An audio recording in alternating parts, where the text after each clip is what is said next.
kebersihan. Hari gini buang sampah sembarangan.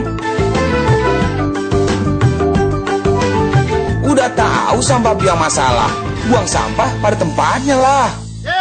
Iya ya, kalau bukan kita siapa lagi? Ayo kita buat Jakarta jadi bersih.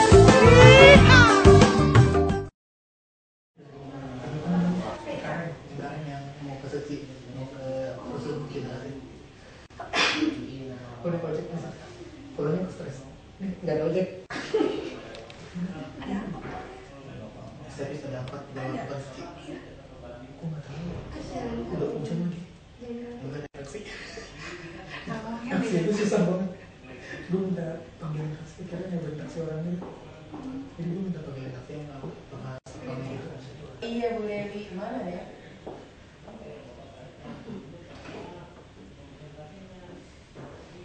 Bu Dewi kan itu PJS dekan. Dekannya Maya. Lagi PJS. Enak aja. Aku kalau ke dekan juga gitu tuh ada PJS, ada PJS.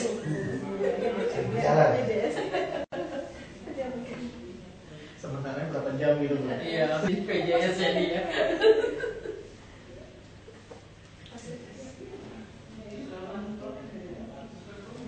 Nanti kalau dia kalau udah datang nggak? Kayaknya sih enggak ya. Soalnya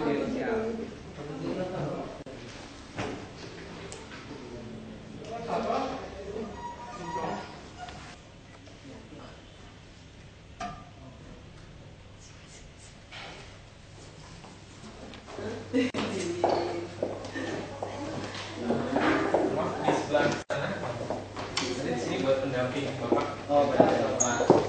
Sana aja. Bapak di sini ya biasanya.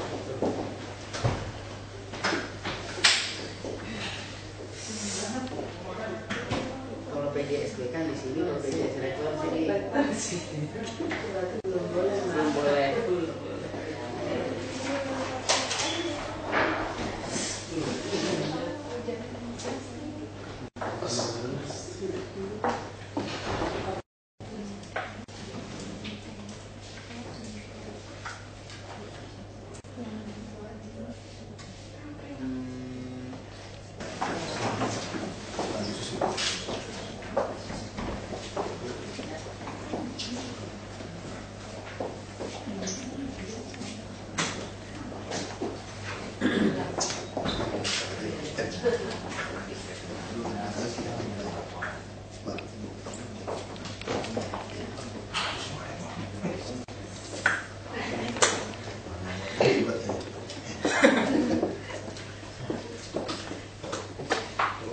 Macam jarak kami.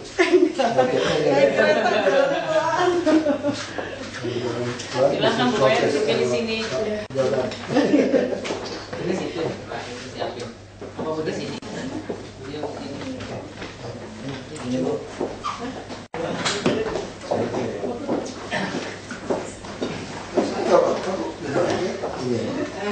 mau dekat Bapak kamu.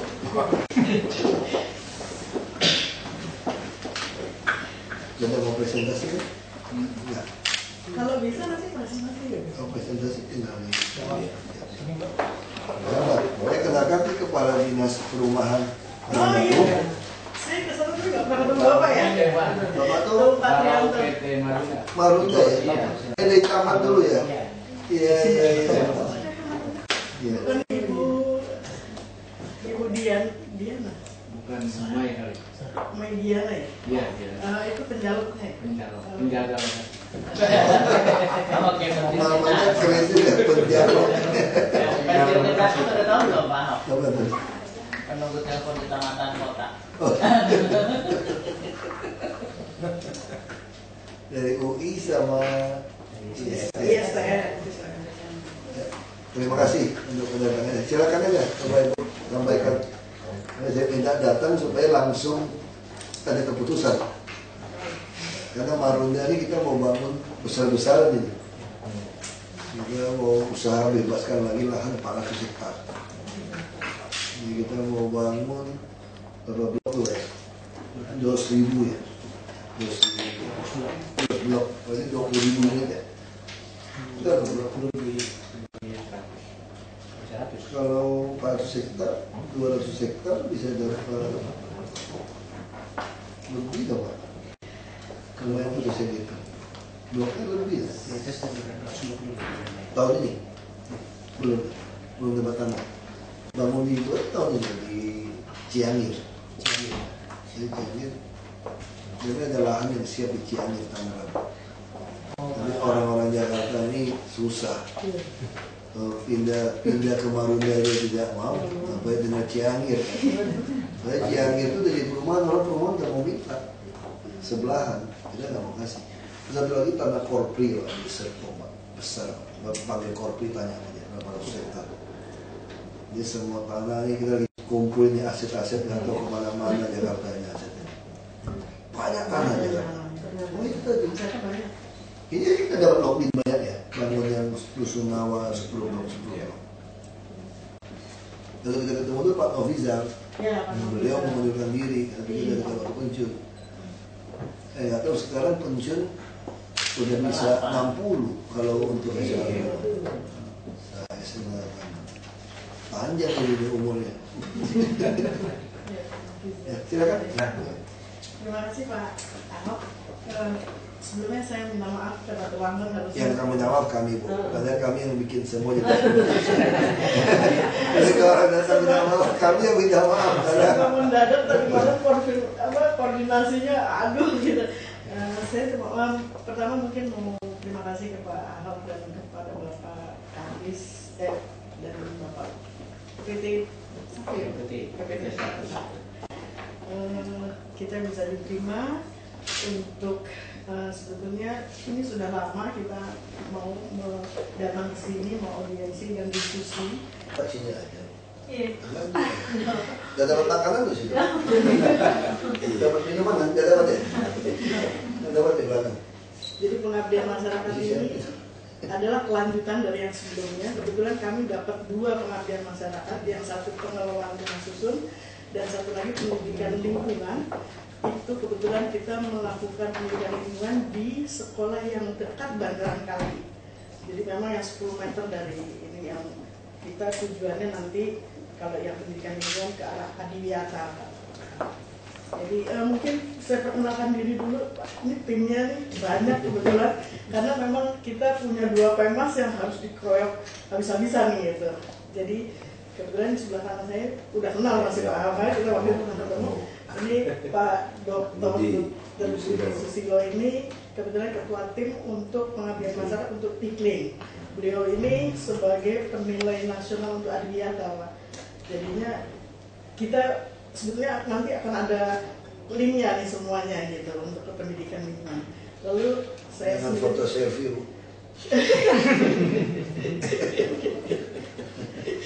Saya sendiri Maya, saya dulu mahasiswa di UI dan kebetulan sekarang menjadi dekan di ISTM untuk Fakultas Teknik Sipil dan Perencanaan.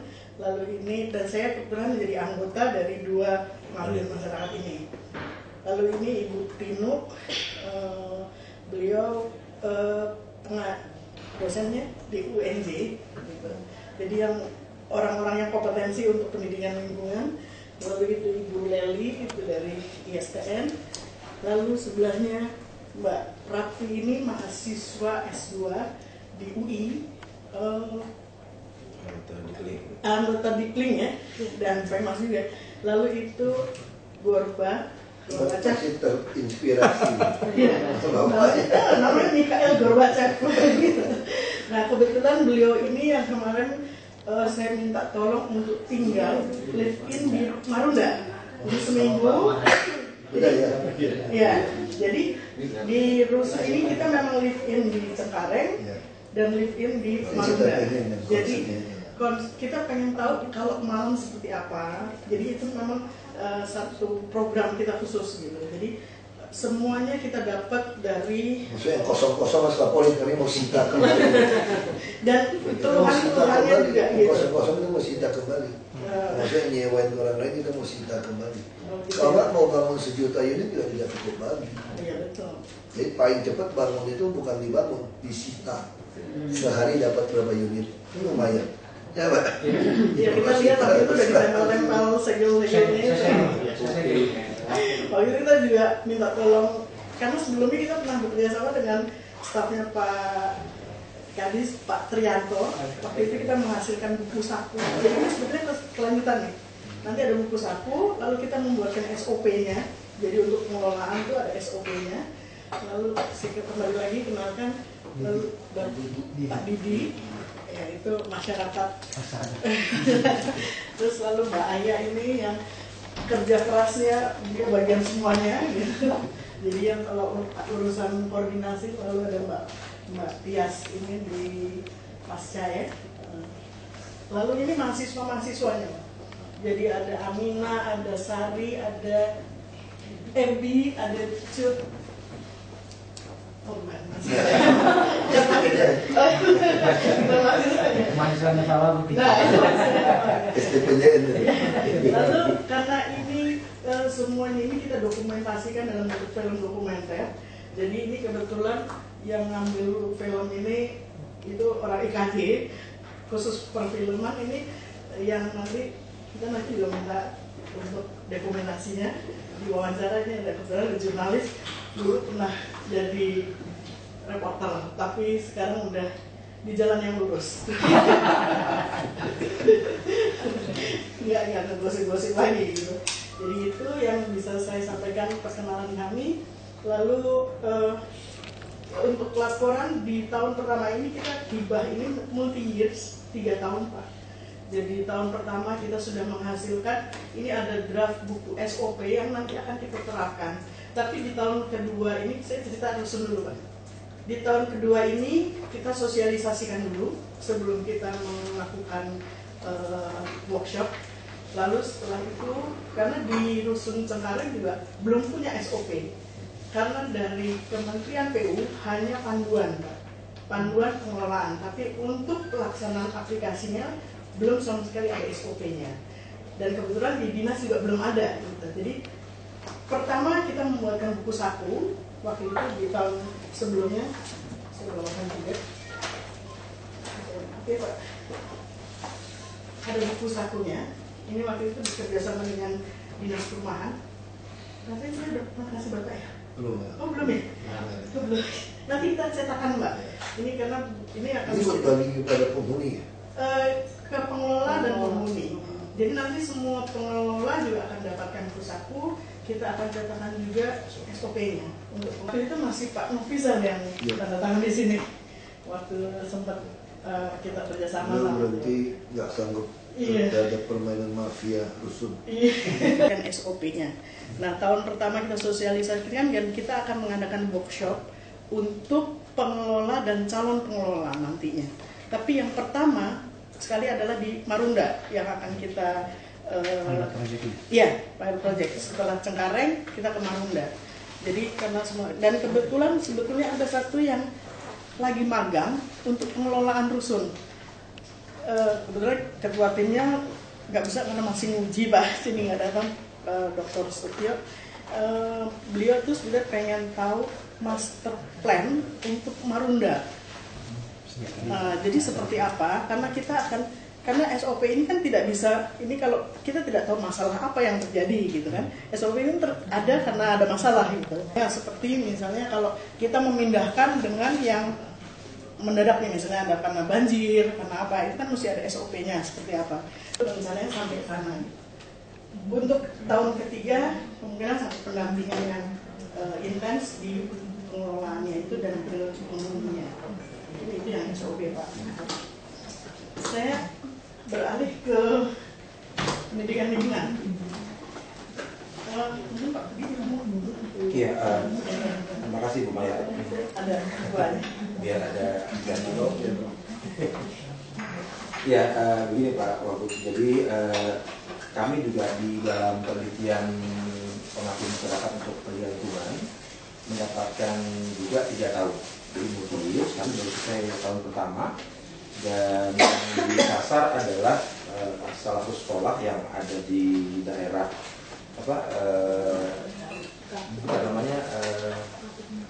Kapuk Muara ya, Kapuk Muara. Dan mungkin Pak Wagub juga sudah paham lah kondisi lingkungannya bagaimana. Itu adalah sebuah sekolah swasta yang dikelola oleh Yayasan Al-Mutakin. Nah, memang gedung fisiknya dibantu pembangunan oleh Yayasan Buddha Suci, dan itu tingkat SMP. Nah, pada tahun pertama yang kita sasar adalah mulai mengenalkan pembiasaan diri. Yang paling sederhana adalah tidak membuang sampah di sembarangan tempat. Jadi kita bikin satu program dimulai dari yel-yel dulu pada mereka, pada sendiri. Kemudian dari situ baru diberikan materi, dan kemudian diberikan juga praktek lapangan.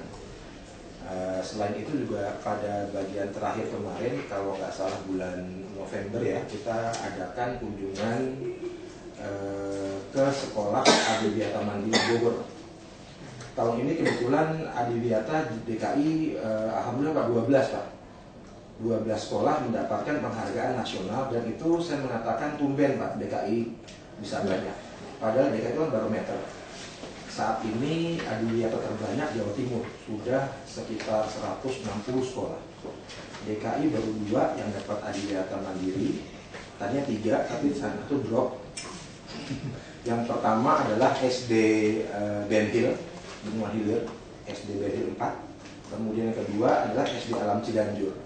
Yang satu yang drop itu karena dibangun sekolahnya dihabisi semua infrastruktur yang taman-tamannya itu, SMP 103 di Jantung.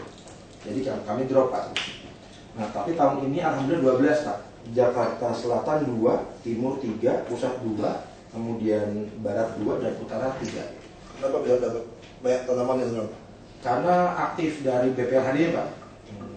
Biasanya antara BPLHD dengan Dinas Pendidikan kurang padu. Jadi dia terpadu. Jadi padu dulu Pak, bahasa Jawa Pak. Nggak pernah akur ya. Sekarang alhamdulillah. Dan yang membiarkan gini Pak, wali kotanya itu pada saat kunjungan mendampingi sampai sore Pak. Wah saya bilang wah luar biasa ini. Terutama wali Jakarta Selatan dan Jakarta Barat. Yang utara kemarin diwakili oleh asisten pembangunannya, tapi alhamdulillah artinya pemerintah daerah sudah mulai memberikan perhatian. Saya tantang untuk tahun depan jangan 12, karena DKI kan ratusan sekolah SMA dan SMP setelah SD. Kalau bisa lebih banyak, karena buat contoh. Nah, sasaran tahun kedua dari kembali ke yayasan SMP Yayasan Al-Mutakin ini, masalah yang kami hadapi Pak adalah tidak mudah ternyata untuk mengubah perilaku yang sangat sederhana, yaitu kebiasaan membuang sampah. Mengapa? Karena ternyata kan memang sebagian besar waktu mereka ada di lingkungan. Di sekolah paling banyak cuma 5-6 jam. Ternyata lingkungannya tidak memberikan satu suasana yang kondusif, sehingga mereka itu kita ajari di rumah masing-masing pakai kertas pakai tas plastik gitu, kresek buat buang sampah. Ya aku kalau dari kebersihan campur lagi. Itu persoalan. Sehingga nggak inline ya, artinya yang kita didik di tingkat dasar sama implementasi yang dilihat di lapangan sangat jauh berbeda. Karena ini masukan Pak. Ya, itu BBM si Uno itu. Paul itu mahasiswanya Pak. Oh ya? Harusnya gitu. Takut dong ijazah. Dia udah mau support tuh aja. Dia udah mau support. Jadi nanti kita udah ngomong, nanti coba kita lihat aja, kita kunjungi, karena memang perubahan perilaku. Kita sudah beli, kemarin kesulitan truk. Iya. Jumlah truknya nggak ada. Truknya. Nah, saya udah. Soalnya dia mau kerjakan para pemulung itu loh Pak. Biasanya ini seperti zaman Belanda. Coba jalan ini ke sini siapa akan menjawabnya? Ya jelas. Ini 3.500 orang nggak jelas. Jadi mana jelas, terus ngambil sampahnya masih seperti orang jemput sawit. Jam sekian mobil akan datang ambil. Jadi orang taruhnya jelas Pak. Jadi tidak lagi sampah taruh sampai besok bau gitu kan. Jadi begitu dia taruh tuh mobil udah dihitung. dia kerja backupan, tapi udah Bang Unu udah aman berarti. Ya, sudah kita sampaikan. Baru mau kita ganti gitu. Ambil aja. Itu teman saya Pak Sahabat. Kalau kita ganti, kesel gitu. Iya. Saya lanjutkan Pak. Jadi memang perubahan perilaku ini tidak semudah membalik telapak tangan. Ya, memang kita harus sabar dan inilah tantangan bagi kami sebagai peneliti untuk bidang pendidikan lingkungan. Namun di akhir tahun pertama ini kami telah berhasil membuat juga buku ini. Kalau Bapak kasih sanksi itu apa perlu didik baik-baik apa kasih sanksi Pak? Yang dalam bidang pendidikan harus ada sanksi. Iya. Iya, harus ada sanksi. Itu denda, anggapin denda. Soalnya kita lagi tunggu KUHAP. KUHAP direvisi. Iya. Kita ingin sanksi itu bersihin WC di terminal atau nyapu di Monas, terus pakai baju tahanan kayak KPK gitu kan, warna oranye gitu loh. Iya. Kan DKI warna oranye kan, tahanan Pemda gitu loh. Dia nggak nyapu juga udah malu difotoin kan, terus foto di tweet gitu loh. Iya. Mesti gitu kayaknya. Betul. Cocok. Karena dalam tweet kan, betul. mukanya gitu kan. Ternyata Ahok lagi tahanan Pemda di tweet gitu loh, lagi pegang sapu gitu kan, keren gitu kan. Jadi itu malu dia pasti. Bisa juga ya? Bisa. Ya memang kita mau terapkan di tahun kedua Pak. Jadi sudah diinisiasi tahun pertama, mereka udah punya kebiasaan ya. Dan setiap kelas sudah kita angkat satu orang pelajar yang menjadi contoh Pak. Dutanya. Kalau Bapak tahu apa? Bisa daerah Sunter Pak ya? Kan rumah padat nih. Kereta api udah tembokin. Ya satu jalur, oleh dari atas kelihatan. Itu orang buang sampah itu buang ke kereta api gitu. Jadi kalau naik kereta api itu sampah semua tuh. Itu tuh mesti gimana tuh cara masuknya itu Pak? Nah kita masuknya dari anak-anak Pak. Anak-anak. Kalau anak-anak yang negor orang tuanya itu biasanya lebih didengar dibanding orang tua sama orang tua, bisa berantem lah nanti gitu. Tapi kami punya masalah dikit Pak. Jadi orang tua itu datang ke sekolah mengatakan anak saya sekarang kurang ajar, berani menegur orang tua masalah sampah. Kami kumpulkan, kami kasih penjelasan. Karena memang tahun kedua sasarannya sekarang orang tuanya Pak. Jadi selain anaknya kita teruskan orang tuanya, paling lingkungannya. Karena saya bilang semua orang tua itu kan dia menyampaikan hal yang benar, hal yang baik. Walaupun mungkin belum bisa disediakan tempat sampah yang permanen, tapi kan udah mulai ada dengan kantong kresek tidak di sini buat organik, itu kan udah ada satu jalan keluar dari anaknya. Jadi akhirnya orang tua sebagian bisa memahami, karena memang banyak perbedaan karena tingkat pendidikan ya Pak. Kalau tingkat pendidikan kan berpengaruh. Jadi kalau yang cukup bagus, lulusan bapak ibunya lulusan SMP, oh ya bisa mengerti. Tapi kalau enggak, itu kan cuma bikin repot aja. Udah gampang, di depan kali lempar aja kan. Nah, itu yang akan kesasar tahun kedua. Karena memang di dekat sekolah itu ada kali ya, kali angke, yang bapak tahulah ya, segala kasur, mebel dibuang situ semua. Kemudian juga ada, tetapi ada hal yang juga seru ya Mas ya. Ada pabrik tempe ya soalnya. Tapi memang apa ya, susah nggak ada hukuman di sini. Iya. Dibolongin, lubang-lubang itu. Betul. Mereka banjir kan, dibolongin. Dan ada LSM yang bilang, bapak sih nggak mau sediain jembatan buat dia. Jadi dibolongin kan. Saya kenapa kamu nggak bilang dia nggak boleh tinggal di situ persoalannya gitu? Berantem begitu kan? Iya. Saya nggak tahu lah, bapak sih saya masih agak sopan nih ngajarinnya. Kalau kita udah mau sikat aja. Ini Pak, beda. Karena kan sasaran kami kan kita didik ya, itu harus persuasif, artinya dalam koridor pendidikan. Jadi memang dalam represif dalam dunia pendidikan ada reward dan punishment Pak. Tapi begitu ke masyarakat, kami sedang berunding nih, kira-kira apa yang pas. Karena kami akan mengajak serta juga Pak Lurah, Pak RW, juga Pak RT supaya pas. Karena kalau nggak disosialisasi, rasanya juga salah. Kita tiba-tiba berikan punishment tanpa ada bakbu kan kita juga salah. Ada ide gini Pak, dulu saya sebagai bupati mau lakukan ide ini nggak sampai, saya nggak tahu ini bisa diterapkan di Jakarta. Karena dulu kan yang bikin undian atau pajak itu kan di provinsi, jadi bupati nggak bisa. Jadi dulu saya berpikir mau cetak karcis gitu loh. Karcis undian, bukan undian berhadiah. Ini memang bisa ribut lah nih. Bank juga ada undian. Jadi tadi si RT datangin rumah-rumah orang, dia ada 3 potongan gitu kan.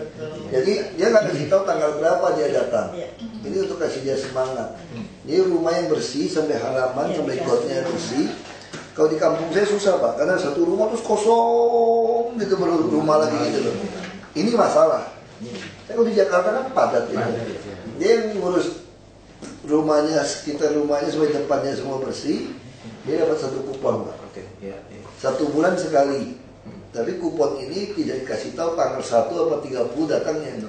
Dia bebas datang. Jadi orang itu akan menjaga-jaga. Nah kalau sampai 6 bulan dia bersih, kan dia dapat 6 kupon. Nanti waktu kami HUT DKI, kita pakai bank DKI, yang dapat nomor kupon itu kan dapat tanggal.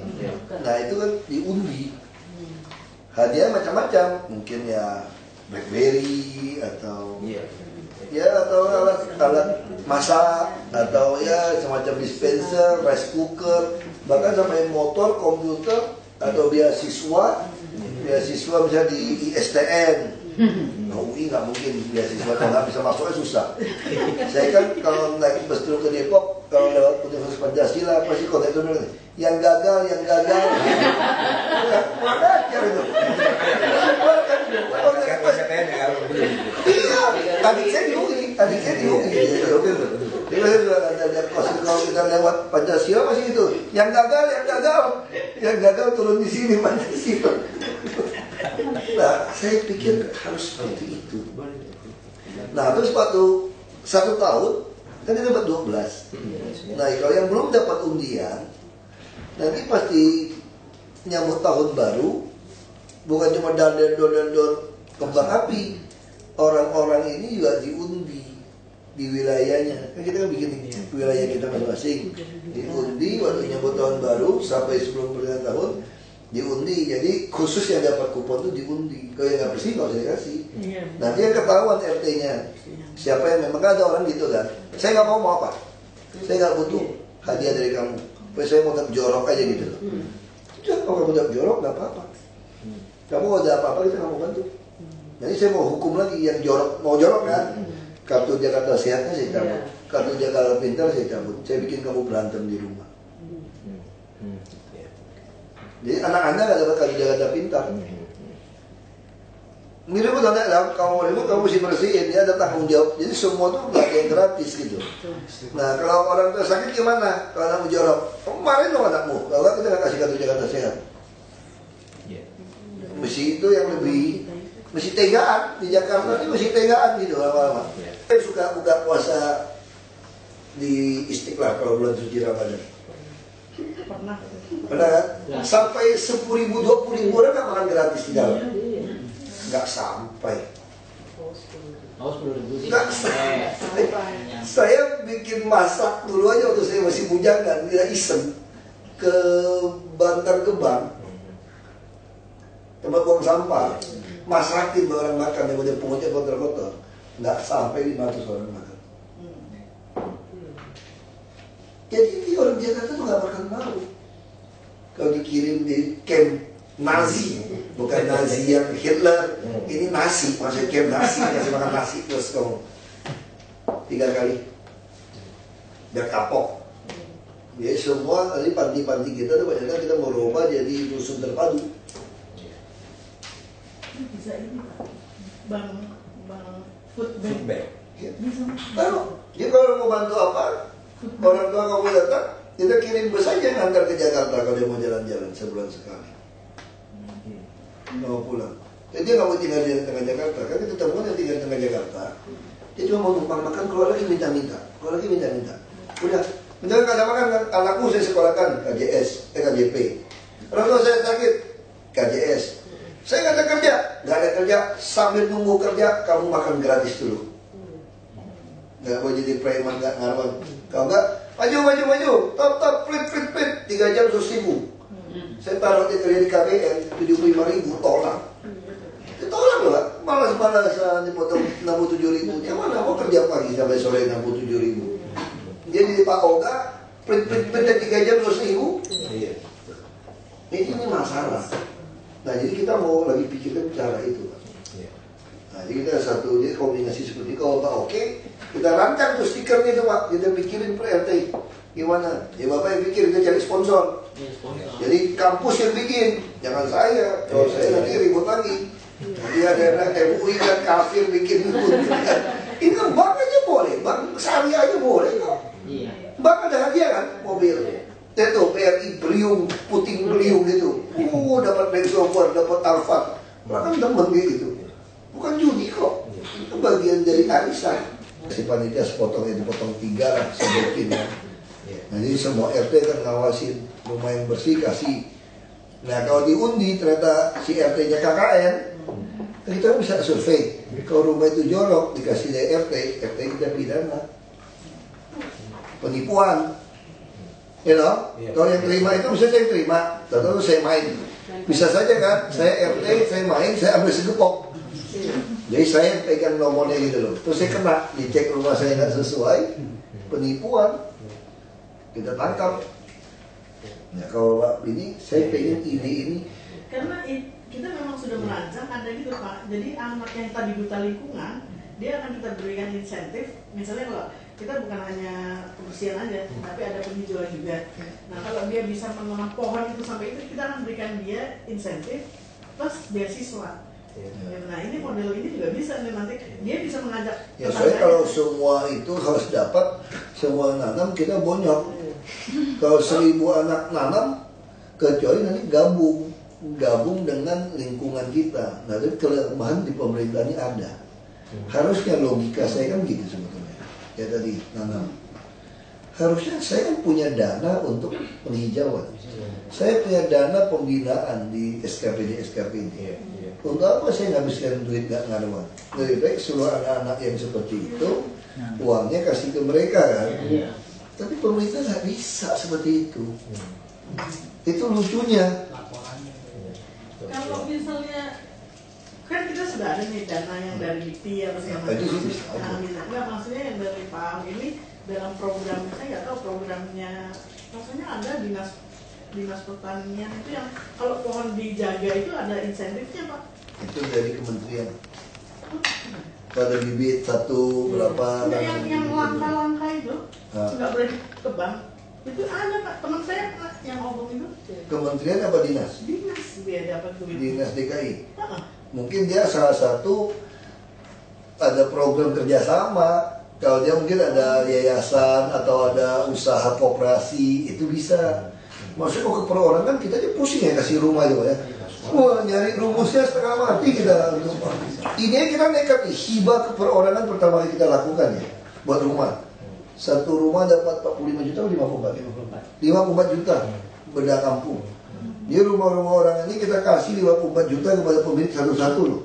Itu Pak Gubernurnya udah pasang badan tuh bikin ini. Pergub. Satu lokasi itu sekitar 200 rumah. 200 kali 54 itu peningkatan kualitas lingkungan. Itu kan itu bisa. Bisa seperorangan seperti itu. APBD. Beda kampung. Cuma kalau biar tanaman pasti repot Bu. Kenapa tanaman repot? Tanaman tuh kadang bisa mati. Itu yang pusing. Makanya saya lagi pikir lebih baik kalau mau dibikin 2 jenis kupon. Kalau bersih lingkungan 1 kupon. Ada yang tanam pohon, tanam penghijauan, kupon tambahan. Jadi 2 jenis kupon. Jadi undian ini ada undian 2 macam. Ada undian yang bersih, ada undian yang ada pohon penghijauan. Nah itu ciptakan. Nanti kita kontak Peruri atau Pura Kudus yang lebih murah, yang Kudus itu. Dia bisa cetakin tuh kertas-kertas yang murah yang ada barcode pakai kayak misalnya kita beli rokok apa gitu ya atau obat itu di kotaknya kalau kita pakai infrared itu langsung kelihatan tuh hologram supaya nggak dipalsuin. Nanti kita bikinkan dulu ya. Tapi gini Pak, gini. Coba dipikirin. Ya maksudnya gimana cara implementasi ya? Karena ini waktu kan jalannya cepat nih. Yang kemarin aja. RT lewat RT lurah. Dia kuponnya ke RT lurah.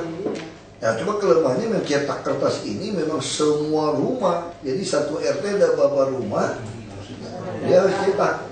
Dengan asumsi semua orang lakukan. Mungkin kalau proyek aja dulu. Mungkin kita ambil dulu satu, ambil kelurahan mana yang kumuh. Yang daerah, jadi yang kumuh kan. Anak yang sekolah di Al-Mutakin itu kan memang di Bandara Sungai itu. Kita mau situ Sekarang dulu. tempat pengungsian itu ya, Mutakin itu kan, kampung. Iya, kebanjiran. Kita lagi dorong mereka naik ke pantainya kapuk dengan bobok tembok. Iya tuh, kebanjiran. Ya itu coba aja daerah itu Bu. Hitung ada berapa rumah, kita coba kupon-kupon itu tes. Ya kan? Tiap 6 bulan. Atau kalau tiap 6 bulan kurang semangat, tiap 3 bulan. 3 bulan undi sekali. Ini jurusan apa nih? Mahasiswa masih demen dong. Iya, macam-macam. Ada yang landscape, ada yang lingkungan. Makanya saya kasih tahu ya buat mahasiswa ya. Itu hebat dan kurang ajarnya dosen tuh. Kita dimanfaatin. Yang ketawa aja. Makanya saya suruh jadi dosen itu gitu katanya. Jadi dosen itu enak enggak? Jadi ngumpul data suruh mahasiswa terus katanya. Kalau jadi mahasiswa tuh capek gitu suruh lulu. Paling bingung. Ini buat jam. Tapi menarik yang tadi penghijauan itu Pak. Jadi begini. Saya punya satu. Kalau mau bibit bisa minta sama dinas pertanian. Itu free. Pertamanan kan gitu. Langsung kasih sana. Termasuk pas pampres pun banyak sekali bibit gratis. Iya. Karena kan memang programnya ada. Kita juga Ada pertamanan. Ada pertamanan kan ada. Iya. Iya. Oh ini rangkap taman ini. Iya, pertamanan. udah setengah tahun dikasih Pak Wagub. Pertamanan. Nggak cukup bolongannya. Jadi beliau ini tuh apa? Orang bilang tuh orang kalau bilang tuh masif tuh gitu ya. Kalau garis tangannya. Saya tuh nggak kenal beliau. Jadi Pak Nobisar tiba-tiba mundur. Saya juga kaget kan dia mundur kan. Terus saya tanya, jadi pengganti siapa? Purnomo Singgi. Aku lihat ketemu, oke lah, ini orang kira-kira feelingnya oke. Terus saya lapor ke Pak Gubernur. Pak Gubernur lihat, Pak Gubernur, udah, lantik saja. 4A. Sedangkan di provinsi ini seharusnya 4C, satu tingkat paling rendah itu 4B. Pak nggak bisa dilantik Pak 4A Pak. Cari yang paling senior saja di dinas perumahan. Siapa paling senior? Keluarlah nama beliau yang paling senior. Saya juga nggak pernah lihat, nggak pernah ketemu nih. Pak, yang paling senior nih. Udah tuh, ketemu aja orang ini kemana? Pelantikan tuh jam 1 ya Pak? Jam 1 jam pelantikan itu. Saya ketemu dulu jam 12, 11 lewat ya. Coba kita ketemu saya. Ketemu. Aku saya tanya, ya kayaknya bukan muka tipu nih satu. Kira-kira gitu aja. Terus saya telepon Pak Gub. Pak, saya sudah ketemu orangnya Pak. Kayaknya sih, lihat mukanya sih ya baik-baik juga lah. Saya bilang gitu kan, oke lah. Terus Pak Gub perlu ketemu Pak Gub nggak sebelum pelantikan? Soalnya Pak Gub lihat dulu, oke apa tidak itu. Kalau Pak Wagub oke, saya juga pasti oke lah katanya. Saya belum tentu Pak, bayangin selisih 1,5 jam ya. Saya pun nggak pernah lihat, karena di saudara yang paling senior. Kita lihat, ya lumayan lah, udah biarin aja. Dilantik, malah Pak Gub sekarang malah, ya udah bagus katanya, suruh ngomong deret. Jadi tangkap dua gimana ceritanya? Pak Gub pengen mengkombinasi, tadi kita pikir mau selesaikan proyeknya Marunda. Sebelum bangun rumah atau taman bisa beresin dulu kan lebih cepat. Nah dinas taman tuh Pak Gub juga pengen ada satu yang cewek itu udah oke tadinya, angkat 4A. Gak ketemu. Kalau ketemu gimana? Siapa yang lebih cocok? Digabungin. Sampai sekarang belum 4B. Mereka ini baru berapa bulan ini baru mau 4B. Nah April baru tadi udah ketemu. Sekarang Pak Gub berubah lagi pikiran, nggak mau lagi yang itu. Untung belum diangkat, kayaknya kurang gitu Pak. Cari yang gesit. Makanya saya nggak tahu mau cari, saya lagi dapat satu lucu nih. Ini lucu kok itu panggil. Itu yang bagian pertanian. Ada Ibu Magdalena itu loh. Kayak kerudung orang dari Sumbar loh ya. Saya panggil. Ngomong-ngomong. Dia tuh tukang tanaman. Saya nggak tahu bisa apa. Saya Bu, boleh nggak saya foto ibu? Foto kan? Ya, foto terus dikasih Pak Gup lihat gitu. Pak itu orangnya Pak. Tapi Pak Gubernur kalau nanti saya interview, kita caranya betul-betul cara nggak pakai ilmiah Pak. Ini cara kamu Asal jangan dipoto ntar satu. Masalahnya, sekarang jangan salah loh, mesti foto-foto. Kita undang-undang ASN, saya boleh merekrut swasta di kepala dinas. Tapi masih atas izin presiden. Dulu rancangan saya waktu di Komisi 2 tanpa izin presiden. Tapi waktu saya turun, saya melantik dia waktu turun, dia ikut turun. Dia kepala dinas kami nanti bisa swasta. Jadi kalau PNS nggak mau dipaksa lagi kencang, kami terpaksa merekrut swasta di dalam menjadi kepala dinas. Jadi kepala dinas. Jadi ini yang kita mau buat revolusi itu begitu. Dan sekarang mesti izin presiden kan. Saya ketahui Pak Jokowi kalau Bapak jadi presiden, saya kira kalau gitu setuju aja ya. Kalau saya presiden, Pak pegang dulu loh. Reformasi birokrasi. Nah, itu akan membuat semua orang jadi kencang. Tapi kita juga kasih tunjangan perorangan kinerja. Jadi siapa yang banyak kerja, siapa yang produktif, ada poin-poin. Jadi semua mainnya poin-poin kredit, yaitu diterjemahkan jadi uang. Sekarang DKI itu sudah reformasi besar-besaran. Saya itu cuma 1,5 jam dari eselon 3 menjadi eselon 2. Kalau dulu menurut Percakatin 6 bulan belum tentu selesai. Kita nggak mau tahu potongannya. Tadi Pak Gu udah lebih sekarang makin apa ya orang bilang pergaulan yang buruk merusak kebiasaan yang baik. Betul, ilmu sosial dan begitu. Ya sekarang Pak Gu kalau dia marah, kalau tidak ya kami ganti. Saya tidak main-main tadi udah. Terus orang udah komentar, kok Pak Gu agak kasar ngomongnya. Itu adalah bergaul buruk sama apa? Itu pergaulan buruk merusak kebiasaan baik kan? Baik-baik sekali nih. Kasar kan? Ya orang udah heran, kenapa Pak Gu ngomongnya ganti dulu? Nah itu gara-gara bergaul sama Ahok. Kalau saya jadi setengah lebih jinak sekarang. Saya lagi satu tahun Pak. Tadi tanya wartawan Pak Gubernur. Pak Gubernur sampai sejauh mana Pak Gubernur bisa mempengaruhi Pak Wagub? Dia bilang, saya yang dipengaruhi Pak Wagub, marah-marah melulu. Karena memang gak ada, misalnya kalau satu peti apel, saya cerita sama beliau, Pak hati-hati Pak. Satu peti apel Pak, 1-2 busuk saja, satu peti ikut busuk. Nggak bisa, yang lain itu membuat itu tidak busuk saya bilang. Jadi pergaulan buruk itu merusak kebiasaan baik. Ya, tapi ini oke lah, tapi Jakarta ini sudah jauh lebih kayak banjirnya dia begitu kita sikat ya. Dulu coba waktu kami baru masuk, hujan saja 2 jam non-stop. Kuningan Tamrin Sudirman tergenang. Butuh 3 jam tunggu dia surut. Kenapa? Ini volume air curah hujan tuh lebih tinggi dibandingkan tahun-tahun sebelumnya loh, karena iklim global dunia ya. Coba lihat kita satu lingkungan ini beres nggak? Beres. Kalau bilang kenapa kampung pulau? Itu mah dari zaman dulu orang di Mandar tinggal di pinggiran sungai. Kenapa Sunter tenggelam? Karena dibobok semua dinding kita. Kenapa angke tenggelam sekarang? Karena memang belum sit pile rapi. Jadi kita normalisasi pesanggerahan angke Sunter itu gagal. Masalah gagal kenapa? Mindahin orang pinggiran itu yang ngotot nggak mau pindah. Nah coba kita lihat pasar ikan, lihat Tanjung Priok semua Pak. Makanya kalau masih maki-maki kami terus. Aku nggak peduli. Itu maki-makinya terus pakai busur terus ngomong. Kemudian kita sediakan rumah susun. Coba kayak Pluit Pak. Pluit kalau kita bukan rapiin sedikit itu Pak, ini masih terkena. Pluit masih kena di beberapa PT kena. Karena kita belum full normalisasinya. Ya depan saya kena. Tapi kita belum full. Tapi dibandingkan dulu udah di garasi. Iya. Kan ini udah baik gitu. Dan ini aja nggak usah jauh-jauh. Tamrin Sudirman Pak, kita baru masuk tuh tenggelam Pak. Baru hujan 2 jam lebat itu. Ini seharian loh hujan itu. Belum lagi kiriman.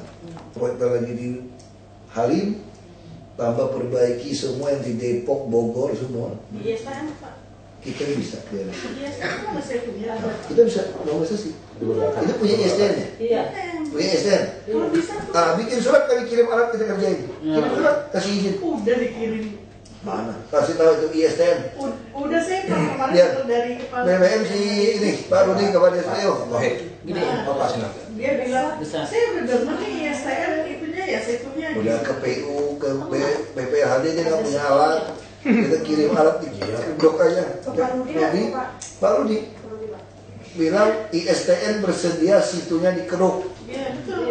Karena ada satu situ yang dia tuh mata air kan Pak, hidup. Itu kalau bisa itu kan hubungannya sama yang Kirim alat enggak aja. Temuin ibu ayah bilang. Oh, malah bolong deh. Ya, dikasih nama handphonenya, ada handphonenya kok. Maya. Lumayan. Kasih handphonenya. Nanti kasih tahu Pak Rudi kirim alat. Kita beli alat berat banyak. Nggak usah proses. Kalau mau bagus kirim surat lagi. Kirim ke PU, tembusin ke saya. PU ya? Nah, Dinas ke- PU. Dinas PU. Minta dikeruk situ kami, gitu kan. Langsung kita kerjain. Cepat ini kalau semua situ. Kayak pasar ikan. Nggak ada genangan di Rawa Malaka, Jalan Cengkeh semua. Cengkeh dikit aja karena ada buntu. Gorong-gorong tali air dimasukin beton semen kurang aja. Mau lewat tuh air. Gendeng lu kerja gitu. Mungkin kalau lebih cepat kalau surat ke Pak Wagub, nanti Pak Wagub disposisi ke ini. Nggak tembusan ke saya aja. Langsung ke PU tembusan saya disposisi lagi. Saya buat disposisi saya BBM. Ini ada BBM. Nah, udah perintah BBM itu sah. Karena ada handphone saya. Yang perintah BBM itu sah Pak. Nggak perlu tanda tangan. BBM itu punya kita kan. Walaupun yang penjatnya staff saya yang penjat. Kan saya tinggal yang penjat. Jadi kalau saya penjat-penjat kan. Jadi kita apalagi Yang gini Pak, yang tadi belum saya selesaikan gini. Saya mau cerita apakah ini bisa juga diterapkan di DKI kalau misalnya bisa. Karena DKI itu kan jumlah peserta didik banyak Pak, SD, SMP, SMA. Itu di Bali Pak. Ada satu sekolah yang dalam waktu 3 tahun sudah hijau Pak, sekolahnya. Kami bersama. Itu namanya SMP 4 Indoyo. Itu luasnya 1,8 hektar ya. Bangunan cuma beberapa ratus meter. Jadi gini caranya Pak. Prospek mereka itu tidak sama dengan dinas pertamanan.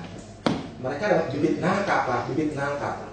Nah mereka, Bu kepala sekolahnya kasih kepada siswa kelas 1 yang baru masuk satu bibit. Kemudian kasih buku notus kecil. tanam di rumahnya. Tanam di halaman sekolahnya Pak.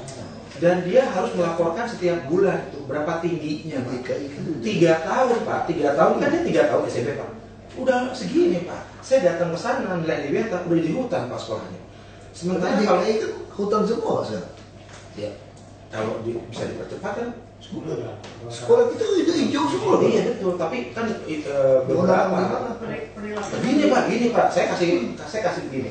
Kalau Tanam di rusun kita. itu Pak, nah itu saya Pak. Pak udah rusun kita. Hutan udah berantakan semuanya itu. Baru ngeri ya orang datang aja. Pohon petai, pohon mangga. Iya, penuh sekali. Nah kemarin gini Pak, di SD mana 01 yang di Jawa Selatan itu Pak, waktu Pak Wali datang saya bilang begini, masih ada tanah yang belum tertata dengan baik. Saya mengatakan begini, kenapa Bapak kepala sekolah nggak bikin zonasi? Zona ini buat menanam, misalnya minta kepada para peserta didiknya untuk menanam tanaman langka di DKI. Sehingga nanti Pak Ahok atau Pak Gubernur kalau datang tamu, kita tamunya pengen tahu nih tanaman Pohon semanggi di mana sih? Nah, tahu SD itu aja. Oh, SMP itu sini Pak. Itu nggak tahu itu sebetulnya. Iya Pak. Jangankan ini Pak, kemang aja nggak tahu kan ya Pak. Oh kemang tuh pohon ya. Kemang nggak tahu deh. Saya masih ngerti itu. Oh kemang tuh pohon. Kalau ketimpa buah kemang, Iya. kalau ketimpa durian nggak mati, ketimpa buah kemang mati. Iya Pak. Betul. Jadi kalau ketimpa durian berdarah nggak mati kita. Tapi kalau ketimpa buah kemang jatuh mati karena luka dalam. Iya. Lucu kan? Kemang itu mirip-mirip mangga, tapi dia wanginya beda. Kue ini wangi tapi dia agak beda. Udah susah cek pohon itu. Iya, Pak. Di kampung saya dulu ada satu udah ditebang. Agak-agak coklat-coklat gitu dia jatuh itu. Iya. Nah, jadi begitu Pak. Maksud saya gini, kalau sekolahnya udah penuh, Kenapa kita nggak kasih donasi di luar, Pak? Ya, kamu BBM Pak Taufik bilangin ospek sekolah penerimaan murid baru di DKI, SMP, SMA, Pak Taufik temennya dia.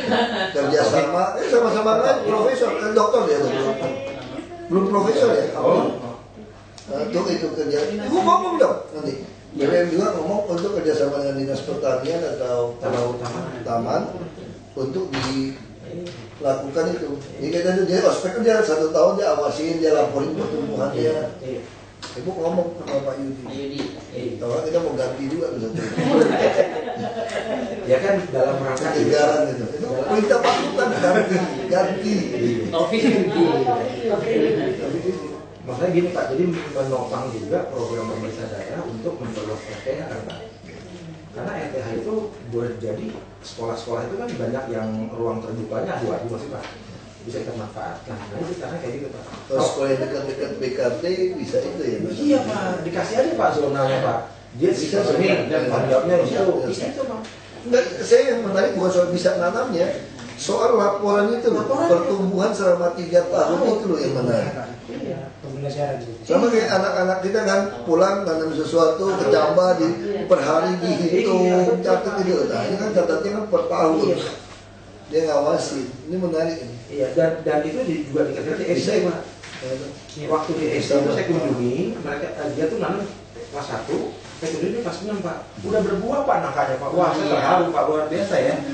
Jadi kita mendidik mereka juga cinta merawat, kita menanam. Nah ini kalau misalnya Bapak kasih zona seluas segini di pinggir BKT adalah tanggung jawab SD ini. Itu kita minta aja dan saya kan begini Pak. Dekat situ ya. Bapak kepala BKT sekolah masih luas Pak ya. Iya Pak. Di Padang juga begitu, dari sini sampai sini SMP mana? Iya itu kan si desa si Udah dari gini kejuaraan Jawa itu, dia kan dia sebenarnya gini bertahap. Kalau pohon sengon itu misalnya 5 tahun buat anaknya masuk sekolah apa gitu. Kalau diapi, nah gitu. Terus masuk perguruan tinggi, ntar mana gitu loh. Orang Jawa begitu. Saya yakin kalau sekolahan Pak itu Saya juga tanam sengon. Saya tanam sengon, tanam meranti.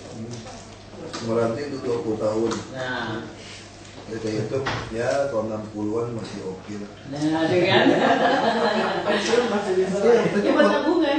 itu meranti sekarang itu ya Pak, orang tanam potong itu sekubik 4,5 juta. Iya. Kalau 20 tahun itu kira-kira ada hampir 2 kubik, 1,8 kubik. Anggap 1 kubik aja. Kalau masih harga sama 4,5 juta, kita punya 1.000 pohon 2,5 miliar. Iya.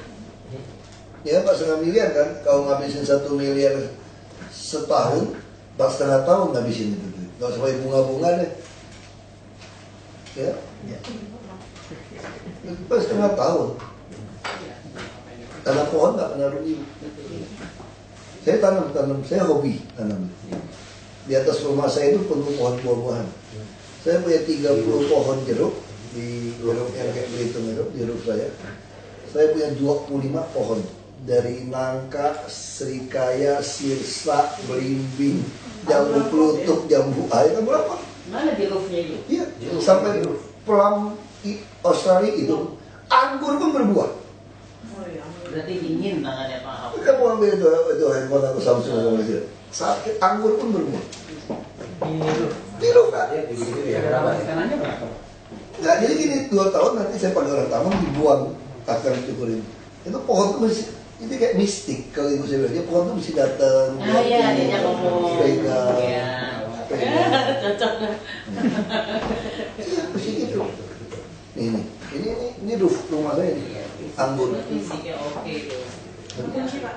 Di rumah saya juga ada anggur. Ya. Nah, ini anggur berbuah loh, hebat loh. Ini hebat ini. Beli waktu flow naik. Apa? Ada flow-nya dulu. Berbuah, enak kok. Ya hitam Ini sama benar-benar kita tuh lihat pohon-pohon itu ya. yang Ini saya bikin kayak gini. Ini anggur berbuah nih Pak.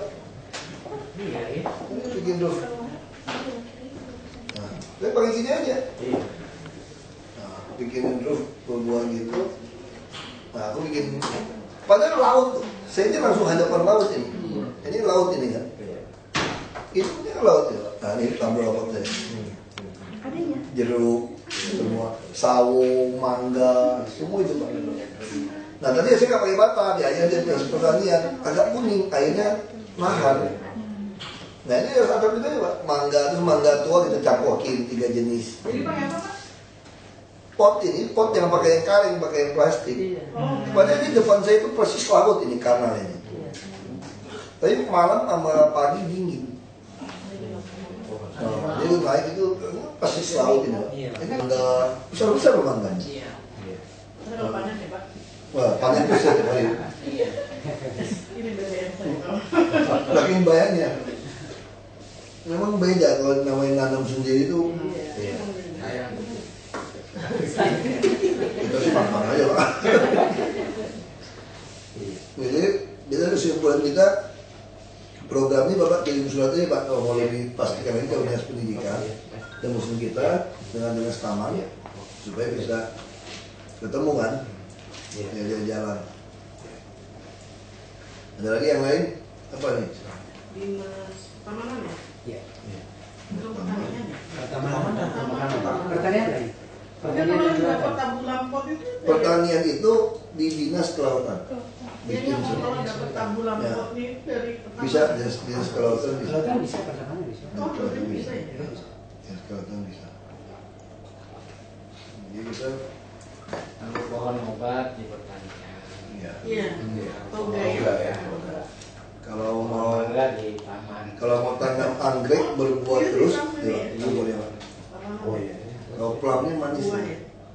Kalau ini bunga, anggurnya agak masam tuh gitu. Tapi bunganya udah mulai keluar. Jadi kalau anggrek saya ajarin gimana caranya bunga anggrek berbunga sepanjang tahun. Gimana? Saya nggak pernah berbunga lagi kalau Bisa, kan? begini. Nah itu Belajar saya pinter. Kita semua mesti pertama digantungin, jangan tanam di pot yang model gantung itu loh, yang model kayak sabut kelapa. Gantungin, begitu nggak berbunga, karena awal belum tukar yang bagus, yang berbunga pertamanya.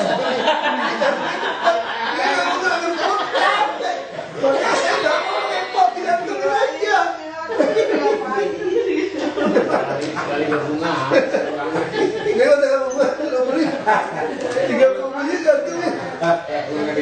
Udah, yang nggak berbunga udah buka aja buat orang sana. Tukar aja.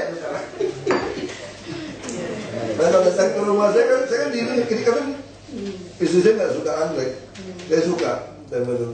Dia orang hutan kan, ya kamu pinter banget merawat ini anggrek, kok bisa bunganya rata satu dinding gitu. Ya, kalian 2 bulan 3 bulan kenapa belum beli 60 biji juga tuh ya nggak bawa pulang aja. Nah, itu cara gitu. Murah. Paling 20.000 satu. Iya 20.000, banyak 25.000. Gantung lebih. Ngapain pusing-pusing? Kalau yang balik ke rusun Pak, Mas plannya nih. Nanti langsung sudah ada master plan semua. Master plan fisik kan maksudnya? Iya nggak, kemana kita mau dibawa kemana gitu itunya pengelolaan ini.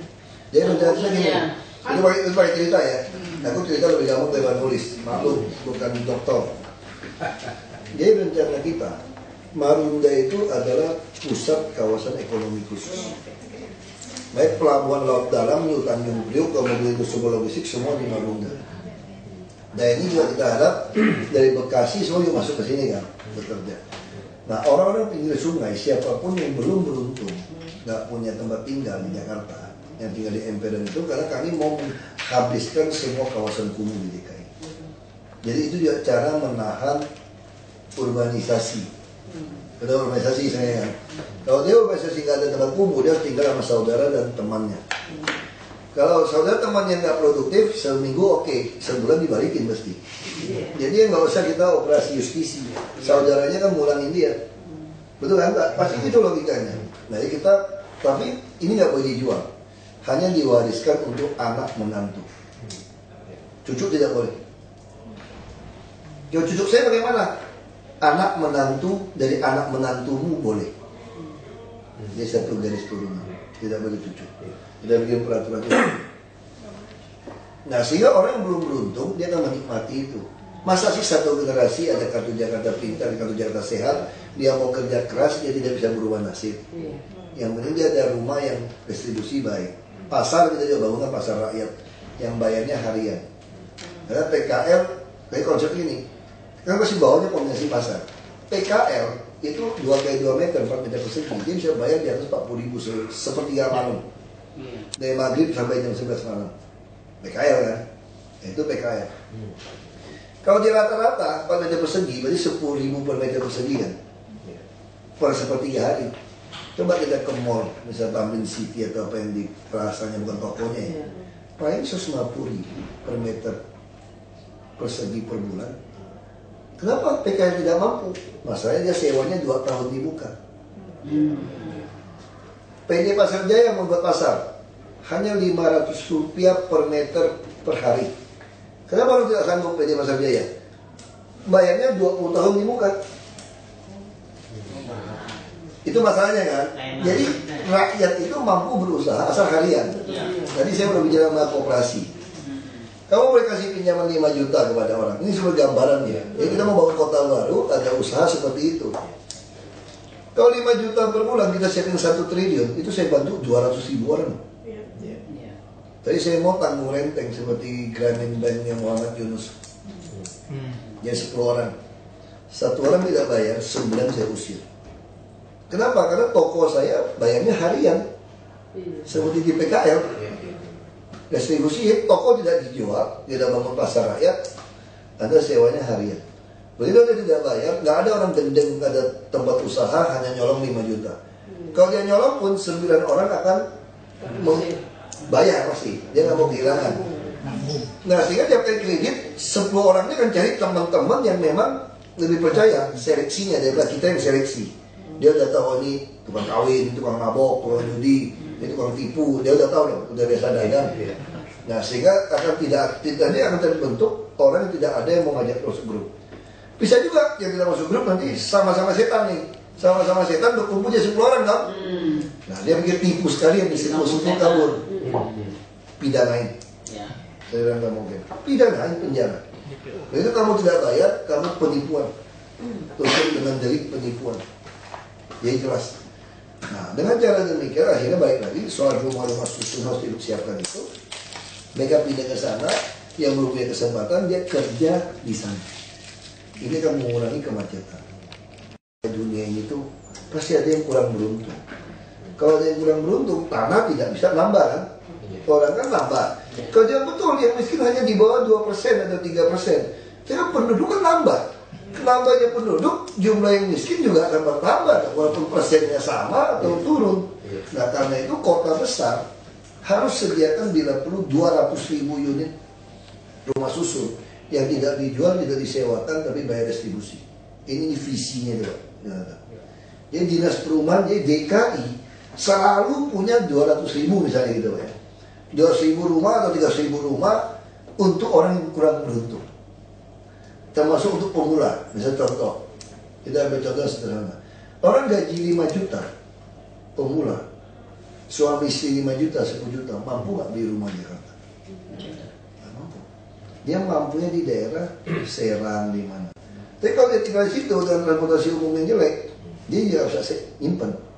Tapi kalau kita bangunkan yang 18 lantai, kita sediakan kos-kosan tapi apartemen. Apartemen sederhana. Kita bawa bikin itu Pak. Ya mungkin sewanya berapa? Mungkin 1 juta, 1,5 juta. Dia kan hemat uang ini transport. Dan dia akhir pekan di situ makanya bisa ada terpadu, ada sekolah, ada PAUD, ada segala macam itu. Nah begitu dia klinik semua, duitnya untuk apa? Dia cicil rumah di pinggiran sambil nunggu karir dia, karena rumah kan naik terus. Jadi kalau karir naik dia bisa jual. Jadi kita ingin orang nyimpen uang itu bukan dalam bentuk uang, jadi dalam bentuk properti. Jadi simpan dalam properti ini akan mendongkrak perekonomian, karena properti itu multiple efeknya besar, multiplier efeknya tinggi untuk orang kerja segala macam. Nah dia ada pasar seperti itu. Nah saya yang dicoret DPRD nih. Kita sudah pengennya itu membangun ruang bawah tanah Monas. Untuk apa? Untuk tempat pameran produk-produk kreatif. Kamu bisa punya produk kreatif, tapi kamu nggak punya showroom untuk memamerkan itu. Nanti bisa modal kerja. Nah, kalau kita bisa pinjamkan ada 3 bulan pameran di Monas, nah ada pusat kuliner, itu akan membuat Anda jadi hebat. Karena mereka kalau di bawah 30% yang miskin gitu. Nah, sekarang bayangkan kita punya kebutuhan hidup layak disurvei dengan 62 komponen, sudah 2 juta. Single lagi, 1 orang lajang. Artinya orang berpenghasilan 2 juta di Jakarta itu miskinnya luar biasa sebetulnya. Itu lebih dari 60%. Nah ini masalah. Nah itu yang baik di konsep kita itu tadi. Anda yang belum beruntung, dia mampu sewa rumah, mau mulai kerja di sini. Di sini juga di Marunda itu pusat pelatihan montir alat berat, servis, balai latihan kerja, semua di sini. Hidup nyaman harus tertib. Kalau mau tertib ya penegakan hukum. Penegakan hukum nyandang senjata, Pak. Itu punya pemerintah. Bukan intimidasi saya sebut itu. Nah itu yang kami lakukan. Memang kesulitannya ada. Orang salah paham yang mereka peningkat. Nah caci maki kami kan. Kami pun sudah putuskan sama Pak Jokowi, seandainya tidak terpilih kembali pun ya sudah. Maka kita mau kejar secepat mungkin. Karena dalam pikiran kami kemungkinan besar kami tidak terpilih kembali 2017. Kenapa? Karena pertemuan jalan sebidang, MRT, monorail, pengerukan sungai segala macam, penambahan jumlah kendaraan yang bisa kita rem, ini akan membuat Jakarta lebih macet. Sterilisasi kalau polisi nggak mau bantu lebih macet. Mau kasih 1 jalur dimasuki 2 jalur juga pasti macet. Nah sekarang bagaimana di antara semua macet ada 1 jalur yang kosong, yang ngangkut orangnya banyak, itulah bus. Kita mau beli bus yang banyak. Tapi mau nggak kelas menengah pindah? Indonesia berpolitik ini susah, kami sudah pikirkan. Kelas menengah yang diganggu, pajak dinaikkan, yang bayar yang benar, dia bisa nggak pilih kami loh. Kelas bawah yang tidak disogok, yang kita usir, dia juga tidak mau pilih kami. Lalu kira-kira peluang yang pilih kami siapa nanti? Nah kita udah hitung. Ya sudah, kita pikir minimal sampai 2017 kita bisa lakukan apa saja. Bukan untuk kami gitu loh, untuk perbaikan. Nah, saya pengganti kami dia nggak bisa rem. Kita mau bikin semua pembangunan nggak bisa direm lagi, baru orang bisa nikmati. Itu sama kayak film Soekarno lah. Ketika orang menuduh dia Jepang, dia di pelarian Jepang macam-macam kan. Soekarno ngomong satu kalimat penting sama Bung Hatta. Bung Karno bilang ini, biar sejarah yang akan membersihkan nama kita. Orang boleh salah paham sama kami nggak peduli. Biar sejarah akan membersihkan. Satu hari orang Jakarta ngerti, ini berkat Jokowi dan Ahok yang kalian benci, lakukan kekerasan ini membuat Jakarta jadi megapolitan. Nah kita udah hitung. Nah, saya mau kembali ke tadi Pak yang rumah susun itu Pak. Jadi di sana ada kendala transportasi Pak. Betul. Kita sekarang bus kita beli. Kita udah tahu kalau soal itu. Sorry saya potong. Kita tuh di apa? Kita compare dari pemilik bus. Sekarang gini, kita bicara bus. Bus jelek-jelek itu tuh zombie loh. Dari Anda belum lahir bus itu sudah ada. Saya kuliah bus itu sudah ada. Itu usia di atas 50%, usianya 35 sampai 55 tahun dulu. Kurang aja loh. Zombie tau? Orang mati masih hidup lagi kan? Masih bisa tarik karet segala macam. Itu 2000. Nah kenapa terjadi di Jakarta? Kita harus tahu masalah. Pak Gubernur selalu bilang, kita cari akar masalahnya. Orang bilang kemacetan diakibatkan motor yang banyak. Nah, kenapa orang beli motor? Apakah dia kaya? Ekonomi lebih maju? Kan seduhan? Bukan. Ternyata motor itu lebih murah, lebih untung daripada naik bus. Nah kenapa bisa pindah begitu? Karena yang punya bus kurang ajar. Saya kenapa mesti beli bus baru kredit? Tuh dengan bus jelek aja Anda harus naik bus saya. Dan bus saya ini ada 10, kalau jalan 5, saya cuma perlu kir itu 5. Yang jalannya mana ya pindahin platnya gitu loh. Itu terjadi di Jakarta. Jadi karena makin jelek, yang Anda punya modal ini punya kerjaan dikit, udah kredit motor deh. Udah tentang busnya jelek, udah boblok, bocor. Suruh dia beli, dia nggak beli aja. Terus kita mau strap. Dia bilang gini, yang jelek, yang punya saya dikumpulin saja nggak cukup ngangkut orang. Ya kalau udah nggak motor, itu maksud. Apalagi kamu mengandangkan mobil jelek saya, coba saja. Sama seperti Transjakarta, butuh 1.700 unit, mereka janjikan bisa tambah 2.000 unit. minta tambah, padahal tender baru lebih murah. Kita kir beneran 100 unit hanya dapat 80 unit lebih. Kita cek betul kemarin, disikat 100 unit lebih, hanya jalan 300 unit lebih. Jadi berasa nggak orang naik Transjakarta harusnya 1.750 400-an. Disikat dengan 300-an. Nah sekarang kita beli 600-an, Pak. Kita tambah 600-an unit ini, Pak. Sekarang, Pak. Kita tambah nih. Tahun ini mau tambah lagi 1.000. Ini Januari mulai datang nih. Langsung terasa beda. Nah gimana caranya? Yang punya bus gak boleh macam-macam. Mau ribut? Mau bajak sopir lo 3,5 UMP pindah sini. Nah kita mau beli bus sedang 3.000 tahun ini. Tahun lalu gagal belinya. Ini ada datang, nanti Marunda itu kita masuk bus sedang itu. Kita nggak masuk. Jadi kita sekarang bus sedang itu kita jemput orang sampai ke kawasan mewah. Jadi nanti di kawasan perumahan saya, Pantai Indah Kapuk, Pluit Muarakan, Pantai Mutiara semua nih ada bus sedang. Dan saya kan kampanye ngajak mereka naik bus. Pak Guan suruh naik bus. Ya. Tapi minimal itu restoran, semua yang punya mall, semua itu akan mulai naik bus atau naik motor. Nah saya juga kalau saya mau ke Mangga Dua, ke Gelodok, atau ke Gajah Mada Prasa, Sawah Besar, atau kerja di Kebun Siri, Tanah Abang, saya mending naik bus, asal ada keamanan ya. Nah ini kita mau promosi, satu petugas dalam. Ini mungkin awal bulan mungkin sudah siap uji coba. Kita coba hitung trayek itu dulu. Itu bisa puluhan ribu mobil di lepas orang. Sama seperti sekarang dari Kelapa Gading, Kopaja sampai ke itu sudah jalan. Nah saya cerita supaya kebayang. Jadi konsepnya kita pengen Marunda itu betul-betul jadi pusat, tapi di tengah-tengah kota, di Lokbin kami, di PD Pasar kami akan berdiri rumah-rumah susun, apartemen sederhana tanpa fasilitas, tanpa parkiran mobil. Tidak ada space parkir mobil hanya untuk pasar, hitung jam.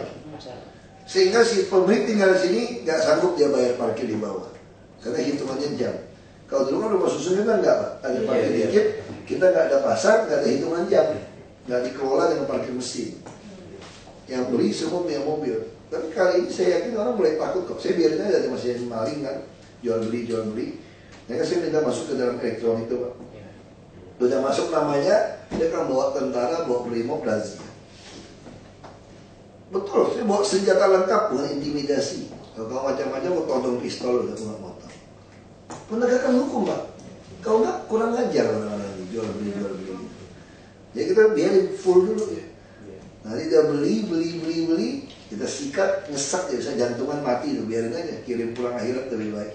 Repot aja. Repot aja gitu, jadi ini mesti. Udah Jakarta ini ya, betul, Jakarta ini ya, kalau kita ngomong gitu, semua mudah.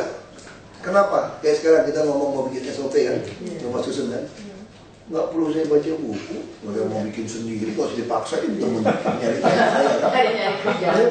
Ini artinya apa? Ini Jakarta. Kita ketemu 10 orang, 8 orang, sekolahnya lebih pintar dari kita, desa ini. Coba di Belitung, ketemu 10 orang, 8 orang di bawah saya pendidikan. Saya pusing belajarnya. Ini Jakarta. Apapun kita nggak ada, panggil orang kerjain. Panggil, mau tahu Bogota gimana soal bus, panggil bekas dubesnya datang. Cerita sama saya doa aja. Oh kayak gitu, ngapain ke Bogota? Panggil ITDP dia datang, dia jelasin. Oh saya datang, oh bedanya ini. Kan dia nggak tahu kondisi kita kan? Kita tahu kondisi kita gini. Berarti saya harus berubah seperti ini. Ini enak Jakarta. Jakarta cuma butuh 2, jangan terima duit. Karena pengusaha pernah ngomong, ini anekdot apa, pepatah kuno nih. Pejabat jenis apapun, kamu nggak perlu takut. Kamu hanya perlu takut sama pejabat yang tidak terima uang Anda. Nah, aku ngerti teori itu. Aku jadi pejabat, kalau mau terima duit dulu takut sama apa?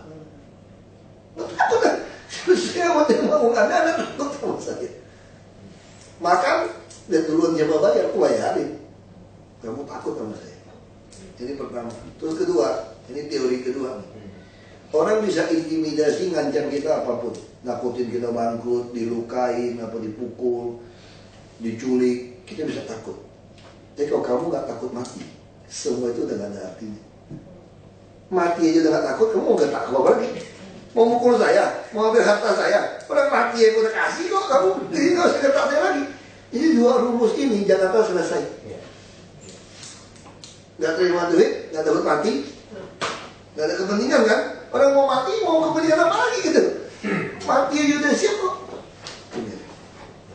Nah ini yang saya hari ini ketemu apa pun 2 kali. Alhamdulillah masih konsisten ngomong. Karena waktu itu saya ngomong gini, waktu itu kan baru sebulan. Baru kan, saya cuma doa gini ya, mudah-mudahan kita semua mendoakan agar konsisten sampai di tahun kelima ya. Iya, persoalannya bendera makin berkibar tinggi, makin amin. Saya udah 10 tahun di politik. Teman-teman saya bilang saya nggak pernah berubah, sama aja kelakuan. 10 tahun deh di politik. Bapak di DPR sama dengan Pak Narkosunari. Oh iya, makanya. Dia cerita sama saya. Oh iya, dia tahu saya masih sama-sama Golkar dia. Dia cerita sama saya, Pak. Sama, karena niat saya masuk karena saya nggak bisa bantu orang miskin. Jadi Bapak bilang, 1 miliar saya ke orang miskin 500.000, hanya habis 2.000 orang. Tuh, nggak bisa. Saya juga nggak punya 1 miliar bagi-bagi. Kalau ada apa lagi? Dia nggak mau bagi gitu. Manusia kan begitu kan? Penerimaan betul nggak? Penerimaan calon kadet komunis di Rusia itu loh. Ditanya, kalau kamu punya 2 pasang sepatu, apa yang kamu lakukan? 1 buat saya, 1 buat komunis. Wah, terima, hebat tau. Kalau Anda punya 2 sepeda, 1 komunis, 1 buat saya. Wah, diterima. Dan yang ketiga, kalau kamu punya 2 rumah, apa yang kamu lakukan? 2 saya kasih pada komunis. Kaget si tukang tesnya. Kenapa? Karena saya nggak punya rumah satupun. Itu masalahnya. Jadi itu orang suka begitu. Ngomong kasih lo nggak punya, enak kasih semua.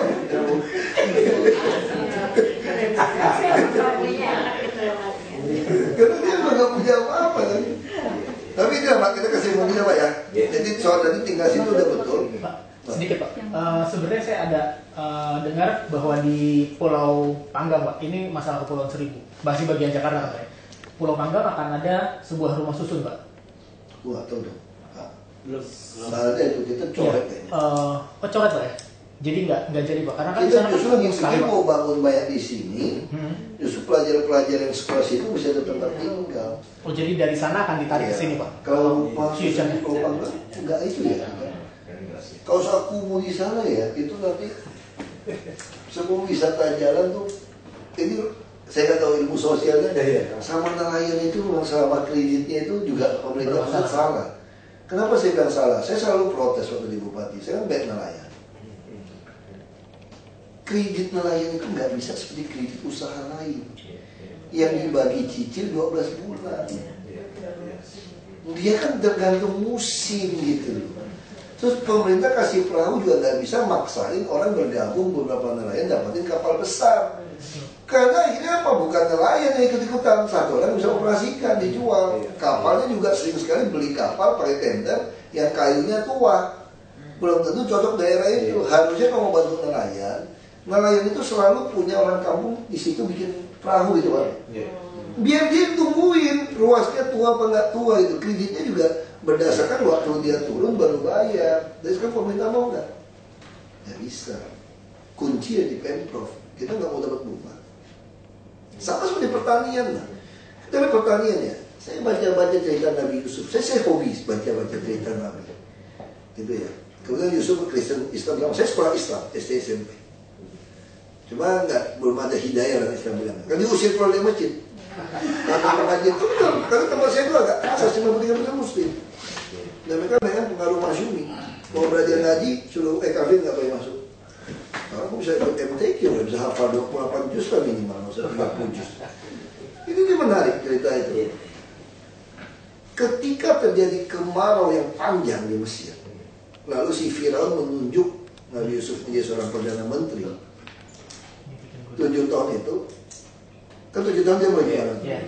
Itu sampai orang nggak bisa lagi jual barang untuk dapat makanan, sampai tanah semua dijual. Nah di situ Nabi Yusuf membuat satu peraturan baru di Firaun. Di Mesir itu menarik. 1/5, berarti 20% ya. Itu untuk Firaun. Ya, tanah Firaun, si Yusuf kasih dia benih, kamu kelola. kelola, udah panen 20% kasih Firaun. Tinggal 4 kan? Kan tinggal 45 nih ya. 1 buat dia si petani. Wajar dong dia kerja. Bukan 1 buat dia buat bibit dulu. 1 buat bibit kembali. Enggak buat modal kembali. Tinggal 3. 1 buat dia pribadi. 1 buat isi rumah tangga dia. Kebutuhan rumah tangga dia. 1 buat anak-anak dia. Ini rumusnya luar biasa. Ya anak-anak ini nggak pernah miskin. Karena dapat bagian 1/5. Untuk produksi pasti ada duit, ada 1/5. Untuk kebutuhan rumah tangga dia ada 1/5. Untuk dia punya hobi kepentingan ada 1/5. Dan untuk negara 1/5. Kalau negara kita terapkan ini, Pak, semua sawah nggak dibagikan, hebat bangsa. Ini hebat. Ini rumus. Saya butuh pelajari, wah saya kaget. Pembagiannya begitu jelas. 1/5. Makanya RRC hoki fuk itu bawahnya itu adalah lahan mana? Lahan sawah. Ya ada punya lahan, ada tempat produktif, ada bisa kaya. Makanya nggak heran tadi Muhammad bilang tugas ilmu sampai ke negeri Cina. Bukan ke tempat yang jauh. Nggak usah berdebat hadisnya lemah nggak lemah. Mana ada hadis lemah nggak lemah? Kamu nggak bisa tafsirkan ngomong kayak gitu seenaknya. Kamu suka berdebat ke sekolah Islam kan? Itu tugas ilmu ke negeri yang jauh. Jauh gimana? Saya bilang kalau orang Cina dekat tuh Pak. Pusing guru agama saya. Maksudnya itu ke tempat budaya lebih tua di Arab bukan di Cina. Iya. Dia tahu nggak tafsirannya, dia nggak bisa jawab. Sampai saya udah kuliah baru saya ketemu jawabannya ini. Jadi saya pikir, kenapa Nabi Muhammad Medina waktu dia dagang belum dapat wahyu ya? Kan dia dagang orang Cina. Mau beli gentong arak, mau beli gentong minyak apapun, pasti ditempelin hoki, fuk. Pasti sebagai pedagang akan iseng banyak dong. Kira-kira, saudagar, kira-kira teman gitu kan. Ini artinya apa ya? Filosofinya apa ya? Terus seperti ini. Di situ filosofi. Kalau ada mau hoki, ada punya lahan. Ini prinsip pertama.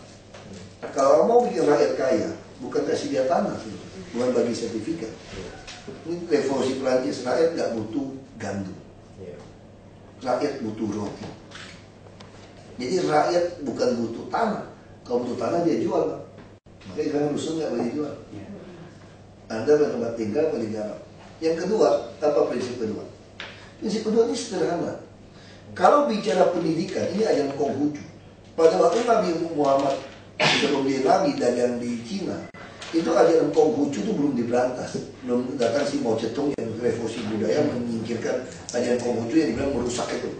Karena Konghucu mengatakan, kalau ada bicara pendidikan, tidak boleh ada diskriminasi, pengotakan. Hari ini Republik kita ini diskriminasi dunia. Orang nggak ada duit nggak bisa kuliah. PNS aja nggak bisa kuliah. Harusnya kenapa nggak anak PNS, TNI, Polri semua boleh kuliah? Tapi begitu nilai kamu tidak mencapai target, Anda harus bayar. Kalau di bawah target, DO. Semua orang boleh masuk ke universitas negeri, gratis asal bisa capai target. Terutama anak guru apa TNI, PNS, TNI, Polri. Ini kita udah ada pendidikan sudah pengotakan. Nah terus prinsip ketiga dari Konghucu yang Nabi Muhammad belajar. Kalau kepalanya lurus, bawahnya tidak berani tidak lurus. Nah jadi yang dimaksud tuntut ilmu ke negeri Cina, menurut saya tafsirannya itu ini. Anda harus pilih pemimpin yang lurus supaya bawah dia berani tidak lurus. Anda harus lakukan pendidikan tanpa diskriminasi, termasuk jaminan sosial ya, kesehatan semua di sini. Yang ketiga, ini kita kembangkan kesehatan, jaminan semua. Yang ketiga, semua orang harus tempat usaha. Tanah harus produktif. Baru ini negara jadi hoki. Nah ini prinsip, bukan soal supaya belajar tempat yang jauh, tapi ini prinsip tafsiran ini. Saya ngomong sama beberapa orang Islam, terserah mau mana nggak mana, ini tafsiran versi Ahok. Karena gue penasaran, ini tafsiran saya. Karena saya saking pengen tahu kan, saya pengen tahu kenapa bisa kayak gitu. Akhirnya saya pikir ini kesimpulannya. Ya ini negara bisa hebat kalau kita lakukan prinsip itu. Dan Jakarta bawa lagi apa? Mau dibawa kemana Jakarta? Tahun depan kita akan menghadapi pertempuran Asia Tenggara, perang bebas Asia Tenggara. Dan yang paling potensial untuk melawan itu sekarang tinggal Jakarta. Dan lokasi pertempuran mau kita bangun baru karena 2017 setelah New Tanjung Priok jadi, langsung kita defisit 1 juta. Itu loh, teos itu hitungan kubiknya kontainer. Kita tekor 1 juta, tekor. Berarti kita butuh pelabuhan baru. Nah, sekarang Kerawang bisa nggak atas? Nah, Jakarta kita reklamasi di depan 3 pulau, 1.500 hektar pusat logistik. Ya, konveksi kan ada 7 sektor lebih itu yang PT KBN kan. Saya pengen konveksi pindah di Jawa Tengah, Jawa Barat. Ini jadi pusat logistik. Nah, orang-orang tinggal di rusun ini itu kerja di pelabuhan dan kawasan ekonomi khusus. Sampai dia terpelajar bisa out. Jadi konsep kita begitu, menyediakan tempat pemukiman baru, melatih mereka tinggal, melatih mereka kerja, dan transport semua kita mengurangi kemacetan juga. Dan nanti dari sini akan dihubungkan dengan bandara melewati 17 pulau yang baru. Ada tol dan kereta api sampai ke Bekasi. Kereta. Di samping juga ada yang East West untuk MRT. Ini kereta konvensional. Jadi kita akan bikin loop line kedua. Tangerang, Bogor, Bekasi langsung masuk ke Pantura ini. Yang nanti kita bekerja di industri, kita udah bicara pakai lift. Pakai tower. Sekarang kita bangun udah pakai lift ya? 16 sama 18 tingkat. 16 sama 18. Kita udah bangun. Tahun ini bisa selesai berapa tower? Bisa 5 tower. Yang tinggi, yang 18 sama. Kita mulai bangun ini. Yang bawahnya 3 lantai itu pasar. Dia selalu konsepnya ada klinik, ada pasar. Pasar modern yang bersih gitu. Nah di situ pasar itu diundi, mereka nggak dijual belikan, hanya warisin kepada anak menantu tadi. Dan dengan sistem pinjaman bank tadi, kita bisa kombinasi semua. Nah, jadi ini supaya Bapak Ibu kebayang ya, Jakarta seperti itu. Nah kami kejar sebanyak mungkin karena kami pikir mungkin sampai 2017 selesai. Karena nggak butuh janji, ini butuh 10 tahun untuk kita mulai bereskan. Sekolah juga itu dia. Oh semua lengkap, sekolah, ibadah. Saya suka terpikir begini ya, kalau untuk mengelola satu rumah susun itu kan perlu ada manajemen orangnya gitu loh ya. How to manage itu tadi, makanya saya udah Bumaya kan. Iya. Supaya latih orang kita, nanti otomatis kebentuk satu manajemen dengan ada SOP, kita mau kasih swasta kok. Kita mau swasta kan ini Bu, tapi nggak boleh tarifnya dinaikkan. Kita udah tawar, misalnya Suci kan swasta, dia tarik, tapi kan nggak ada orang Suci nombok kan. Nah kita lagi pikir gimana supaya bisa ada sebuah berkesinambungan. Kalau dengan UPT kita nggak bisa gitu. Karena ada orang UPT juga sering digilir kok. Dia pindah-pindah, lalu kita kan bingung kalau kita udah men-training lalu dia pindah kan Ya, jadi itu. sia-sia. Kayak kemarin itu kita live in di sana Pak, maaf aja penjalopnya nggak ada di lokasi Pak.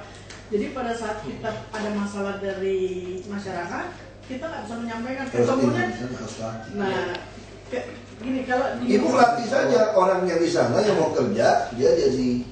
Nah, kalau Sekarang penjolok itu jadi reward di situ masalahnya.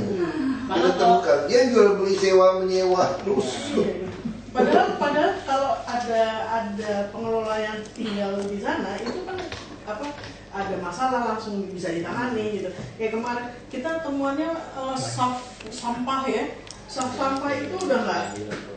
Jadi semua main masuk aja semua di situ. Jadi tidak diangkat-angkat gitu loh. Jadi modelnya seperti itu Kak. Jadi ada sampah, apa lagi? Listrik yang jadi karena sampahnya udah penuh, sampahnya penuh, masuknya di saf listrik. Padahal itu kan dia nggak ada ininya lagi, nggak ada pintu keluar kan di bawah gitu loh. Apa itu? Ada beberapa PU, ada pengadilan. Ada kan yang PU yang ada yang PU yang masa transisi PBN. Oh kementerian. Kementerian PU kan, Kementerian PU. Nah serah terimanya itu kalau kita lihat terlalu panjang tuh. Nah itu kadang-kadang sudah dicuri Pak, gitu aja pusatnya. Nah ini yang saya nggak ngerti apakah harusnya koordinasinya keuangan. Jadi turnkey itu harusnya cepat loh Pak, karena ada retensi kan kalau kita bangunan kebetulan arsitek gitu kalau ada retensi tuh kalau ada yang rusak ada segala macam masih ada kewajiban kontraktor untuk memperbaiki gitu. Tapi kalau setelah terimanya aja udah kelamaan, ya nggak mau yang siapa yang tanggung jawab kan akhirnya jadi rusak. Bapak sendiri yang ngeluarin duit untuk perbaikan kan itu jadinya keuangan. Dan kalau yang masalahnya kalau yang dibangun oleh kementerian itu sebelum bisa terima ke kita itu juga belum boleh take over. Iya betul, makanya itu biar cepat gitu. Iya. Ya karena diserahkan udah dalam keadaan rusak. Nah itu dia Pak. Mestinya Pak Wagub kali Pak Gubernur duduk bersama-sama biar cepat gitu loh. Enggak, setelah ini baru sudah diserahkan ke kita. Jadi sekarang kita mulai memperbaiki kerusakan itu. Kalau itu kan sekian tahun itu punyanya pusat. Iya. Kementerian Tapi PU kan dan kalau Kementerian untuk Perhubungan Raya. pengelolaannya kan jadi Pemda yang harus Setelah iya kan. Nah, kita kan butuh kita masalah terima, kita mesti anggarkan lagi. Iya, betul. Nah, Cuma kan itu aja kita cepat merunda itu kita pakai CSR tuh semuanya. Kalau nggak aja jadi Iya banyak. betul. Memang ada beberapa dari palsu. Makanya saya Proses kesian- pemerintah tuh terlalu- saya kesian aja sama Pemda ketika harus memperbaiki Pak. Nah, sekarang kita udah bikin cara baru. Jadi waktu bangun pun kita udah undi punya siapa. Jadi seperti perumahan itu saya minta. Jadi nanti sebelum barangnya jadi waktu finishing Dia lihat. kan dia kan ada masa jaminan 6 bulan. Betul. Nah sehingga waktu finishing pun saya sudah tahu unit saya. Sehingga begitu saya bisa ngawasin dan saya tinggal. Waktu saya tinggal, saya langsung bisa merasakan 6 bulan pertama saya tinggal itu kekurangan di mana. Kalau dulu kan tidak. Udah jadi, setelah terima, memang ada masa perawatan 6 bulan. Kita masih proses nyeleksi yang tinggal. Nyeleksi yang tinggal begitu dia masuk, begitu dia udah nyala-nyalain semua lengkap, baru sadar bocor kan? Masanya selesai. Nah itu yang terjadi dulu. Dulu lebih gila lagi, udah nggak dibagikan, dibiarin. Begitu udah bagi mau masuk, udah rusak. Karena nggak mau tinggal. Begitu nggak mau tinggal, tunggu anggaran lagi tahun depan. Akhirnya orang perumahan juga bicara cepat. Yang punya duit tau nggak? Lu perbaiki sendiri, lu tinggal deh. Yang nggak punya duit nggak bisa tinggal. Yang punya duit, dia mau dong 3 juta 5 juta diperbaiki. Tapi kalau pipa-pipa yang utama di mana air? Yang bocor gimana? Kemarin itu saluran ini yang kita temuin gitu ya, set apa? Kalau yang lama nggak usah ngomong lah. Kalau yang lama mah nggak usah ngomong. Itu mah kita udah tahu, udah hancur. Kalau lama mah nggak usah ngomong. Orang klosetnya dicolok, Iya betul. kloset dicolok masukin batu. Pintu dia. Pintu diangkat semua, pipa-pipa bersih semua. Itu mah nggak usah. Kabel nggak ada semua. Iya, kabel isi. Orang lebih gila lagi muara baru. Cuma gara-gara banjir sudah mereka ngungsi, semua lampu dicopotin kabelnya. Apa kloset? Kloset dari bongkar. Ini memang mental. Makanya kita mesti roba. Maksudnya kalau nggak di penjara, orang ulang. Bisa sekarang ya, kalau kita pergi ke bawah ngerampok Bank DKI, ketangkap polisi, terus dibalikin, nggak di penjara. Besok mau rampok lagi, rampok lagi. Ngarap-ngarap nggak ketangkap loh. Kalau ketangkap juga nggak di penjara. Nah hari ini tuh itu masalah kita. Kita nggak pernah penegakan hukum. Mau ke sana, cabut golok mau dipenggal. Ke Muara Baru itu. Kirim orang mau dibakar hidup itu. Saya kirim brimob, lapor Komnas HAM dan intimidasi. Kamu intimidasi orang kami bawa golok tidak intimidasi. Dia di penjara. Jadi ini masih jelas. Dan lebih gila lagi nih, yang pergi kemudian orang Batak, untung dia bawa staf dia berapa penduduk. Itu ya masalah kita tuh mengerikan. Tahu teriakannya apa? Ini mau kristenisasi ke sini katanya orang. Ya sangat dia bakal masalah. Hati-hati, ini orang Kristen mau kristenisasi nih. Mau bangun gereja di sini sekarang kayak gitu teriaknya loh. Untung ada yang baik untuk kristenisasi gimana kita Muslim gitu loh sini gitu loh. Tapi dia pengen supaya orang nggak ketahuan kan bisa langsung main gebuk. Nah orang seperti itu lapor polisi pun nggak pernah apa-apa. Kan kita nggak berani, nanti demo lagi. Maka kalau jadi teroris mesti jual agama. Banyak yang bela soalnya. Maka ada agama ngajar teroris. Tapi itu satu-satu cara. Ini fakta loh hari ini. Ini negara rusak karena mengulangi kebobrokan kerajaan Romawi. Nggak pernah belajar sejarah kita. Kenapa kerajaan Romawi hancur? Ketika kaisar yang kafir itu tiba-tiba jadi Kristen. Kalau dia paksa, kalau nggak Kristen nggak boleh menjabat. Di situ ada kehancuran. Semua orang pura-pura Kristen. Ada kafir semua dalam itu mas. Ngaku Kristen, karena nggak ada Kristen nggak ada jabatan. Hari ini kita udah mulai loh. Kalau nggak Islam nggak boleh jabat kan. Aku udah ngalamin 10 tahun politik. Itu yang merusak negeri. Ini fakta. saya ngomong apa ada, ini fakta saya bicara.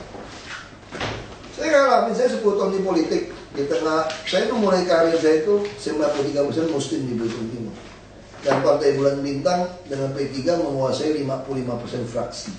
Ya kira-kira gimana saya mau hidup? Orang Kristen 0,7%. Di gereja itu cuma isi itu kakek saya, om saya, paman saya, semua. Ya sekeluarga besar kakek nenek saya itu.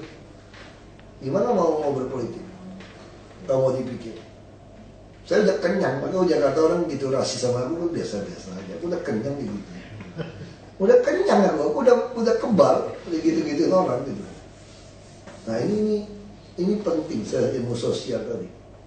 Ini kalau soal itu yang baru kita harap nanti betul-betul seleksi itu dari awal itu ya. Yang persis orang beli rumah kan. Saya buat rumah kita buat rumah baru saja ada bocor nggak? Aku aja masih ini kurang aja. Tapi kalau kita harus pakai istri saya sudah bilang ini, kau punya rumah baru, nggak usah tunggu beres, tinggal langsung.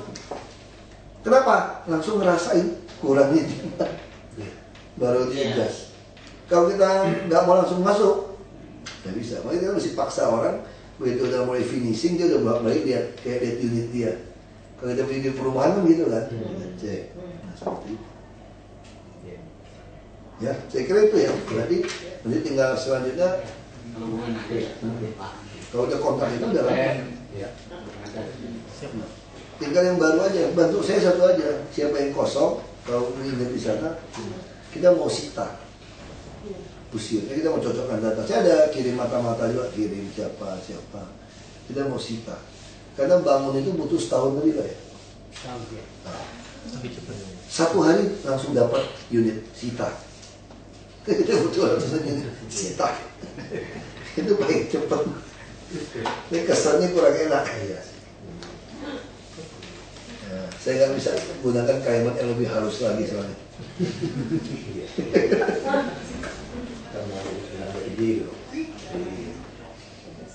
Sama orang gunakan kata bajingan, orang marah kan. Pokoknya ada teman saya ketawa. Ketika Nabi Musa membawa Bani Israel keluar dari Mesir, semua menuntut makan, cuma makan mana nggak puas. Itu Tuhan itu firman Tuhan, semua firman Tuhan kan? Gunakan kalimat bajingan, kata bajingan untuk orang-orang yang rakus itu. Boleh kasih makan tidak terima kasih.